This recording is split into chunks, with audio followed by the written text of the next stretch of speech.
ఇక కొడంగల్ నియోజకవర్గంలో నాసిరకంగా రోడ్డు పనులు చేస్తున్నారని మాజీ ఎమ్మెల్యే పట్నం నరేందర్ రెడ్డి ఫైర్ అయ్యారు. కొద్దిపాటి వర్షానికే కోటిగా రూపాయలతో కొత్తగా చేపట్టిన రోడ్ కేవలం 3 నెలలకే కొట్టుకుపోవడంపై ఆగ్రహం వ్యక్తం చేశారు.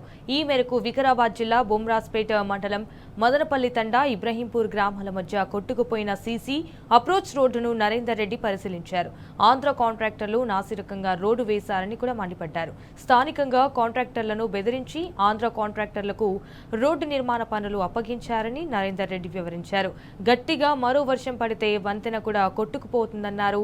నాసిరకం పనులకు కాంట్రాక్టర్లు అధికారులు బాధ్యత వహించాలని నరేందర్ రెడ్డి డిమాండ్ చేశారు.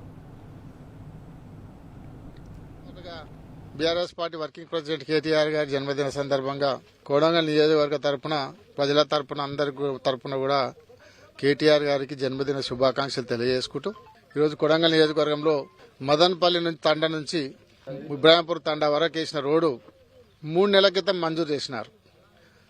ఈ యొక్క రోడ్డు వాల్యూ విలువ ₹1 కోటి మంజూరు చేస్తే వేసిన 3 నెలలకే రోడ్ అంతా కొట్టుకుపోయినది. ఇప్పటిదాకా రోడ్ అంతా చూసినాం, విజిట్ చేసినాం. ఇక్కడ గ్రామస్తులు ఉన్నారు, తండావాసులు ఉన్నారు.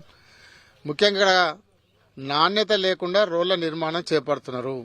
ఇక్కడ లోకల్ స్థానిక కాంట్రాక్టర్లు, ఇప్పుడే ఒక స్థానిక కాంట్రాక్టర్ చెప్పినాడు, నేనే దీనికి టెండర్ వేస్తే నాది సింగిల్ టెండర్ ఉంటే దాన్ని బెదిరించి క్యాన్సిల్ చేసేసి ఇతర ప్రాంతాల నుంచి వచ్చినటువంటి ఆంధ్ర ప్రాంతాల నుంచి వచ్చే కాంట్రాక్టర్లకు ఈ కాంట్రాక్టర్లన్నీ రోడ్లన్నీ కూడా అప్పచెప్పి 20% కమిషన్ తీసుకుని ఆంధ్ర కాంట్రాక్టర్లకు ఇస్తున్నారని చెప్పి కాంగ్రెస్ పార్టీ నాయకులు, కాంగ్రెస్ పార్టీ కార్యకర్తలే కొడంగల్లో చెప్తా ఉన్నారు.